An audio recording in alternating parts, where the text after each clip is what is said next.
Welcome to Vator Box. I'm Bambi Francisco. And I'm Ezra Roizen. This week we have Aydin Senkut. He is a very active angel investor. He's invested in about 40 startups in the past couple of years. So Aydin is our guest host today, and this week we're going to take a look at Jigsaw, which is a crowdsourcing open source database company. We're going to watch Jim Fowler give his pitch. I'm Jim Fowler, CEO and co-founder of Jigsaw. Jigsaw is a directory of company and contact data that is built and maintained by a global community of business professionals, salespeople, recruiters, and marketers. The business problem we solve is that salespeople, recruiters, and marketers spend a huge amount of time trying to find contact and company information to drive growth of their business. This information is very dynamic. It goes bad quickly, it's incomplete, there's duplicates, it's dead records, etc. By taking a community of business professionals and having them build and maintain the database, we can create a directory of company and contact data that is far more complete, more accurate, and larger than any individual data company can provide or any individual company can provide. So our database is then sold to, the way we make money is we sell our database to corporations for the purposes of providing them data so they can grow their business and then managing and maintaining their data on the back end in a way that helps them grow their business. I thought that was a great pitch. Excellent pitch. And he understands his business. The nice thing about it is it's a pretty defined thing they're trying to do right now, and there's a lot of directions it can go, but it's pretty clear as to what they're up to at the moment. And it's clear they're addressing a very key pain point for which there aren't a lot of good alternatives. In fact, I did this keynote last week, and one of the impressive stats that I saw is that average per household spend on direct telephone-based marketing is $1,000, and for direct mail is almost $600, and yet internet advertising is lower than $200.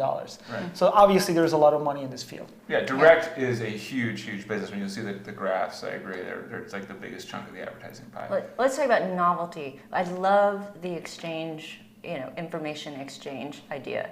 You give me information, I'll give you information. I think they nailed that. And we struggled with this in the early days of Vator, trying to figure out how to do things for people to keep their stuff current and get engaged. And we went a different route, or Bambi, you did. But the reality is, in their case, they did a great trade for trade model, and it created a huge amount of volume early.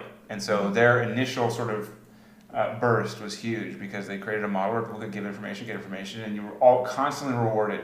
And people talk about virtual currencies and point systems and so on. These guys absolutely nailed it. So they were constantly rewarding you for keeping things current, for adding that next little bit, for keeping the phone number current, and they dinged you if you did things wrong. And they did a nice job basically optimizing the model to get people to constantly be updating the data. So there is no doubt that there is huge commercial potential here, and the fact that the company is profitable and they already have around 16 million profiles definitely speaks to that. What I'm curious about is, given that LinkedIn has more than 40 million users and Facebook has around 300 million users, why is that number just 16 million after 4 or 5 years? And the other thing that personally was, again, a big question mark for me is there is no doubt, again, there is huge commercial need for this, but personally, do I really want people to easily gain contact information about me? So I did a search, and obviously my name and company is on there, and people can gain access information for that. And there is a privacy concern a little bit, and I'm sure this has come up before with them, is how do I, as a person who's contact information there, address that? Yeah, I think that privacy is a bunch of bull. I actually don't think that they're doing anything wrong here, because if you think about Wikipedia, I have a profile on Wikipedia where apparently I live in Boston with my fiance and 2 daughters, which is so far from the truth. But the fact of the matter is, if that were true, somebody would be giving up my information. People are giving up information all the time. There's nothing wrong with giving up information that's an email, or how is that different from my personal situation that people are uploading all the time? I mean, I think, I guess I'm in the middle. I think there's a credible point, and TechCrunch ran the article that said, Jigsaw raises money, still evil, which is a funny headline. But there's people who are concerned about their private information, and if you're a high-profile CEO or something that's going to get a ton of inbound, all it's going to cause you to do is just change your email to something else, and the race will continue on. And so I think there is a concern. Same time, I think it's overblown. I think it's a great company. I think there's almost no way to avoid it. So the question becomes, how do you put filters in place to deal with people's inbound? And I don't really know how much inbound people really truly get. But I think, to your thing about 15 million versus hundreds of millions, I mean, this is, if you ever looked at their database, so I do use this because I do look for emails of people that are in marketing or, the people, the right people, the appropriate person that I need to find to do my business. I can't do that on Facebook, and I wouldn't want to conduct that type of, I'd actually rather have an email with a person to conduct business with them. Now, that's a good point, and certainly I was in the data mining field, and one of the biggest challenges of being able to do successful CRM and successful campaigns is clean data. You cannot get intelligence if the underlying data is not good. Right. And obviously, this is one of the most important problems they're solving, and it's a commercially very lucrative problem to solve.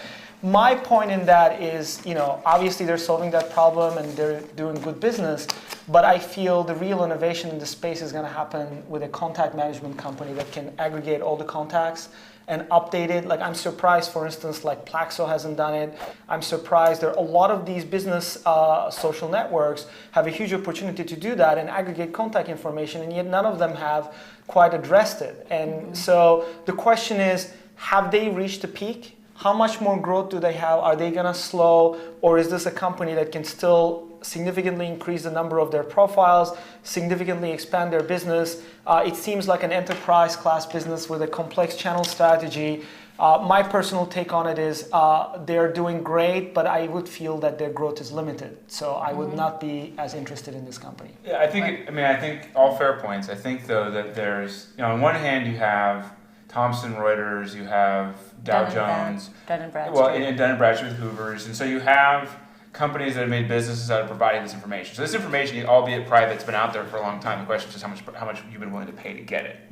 On the other side, you have the big list managers like InfoUSA, Axiom, White Page, Yellow Page support companies. Essentially, they're huge, lead gen type database companies. So these guys kind of fall in the middle, and I think they can go both directions.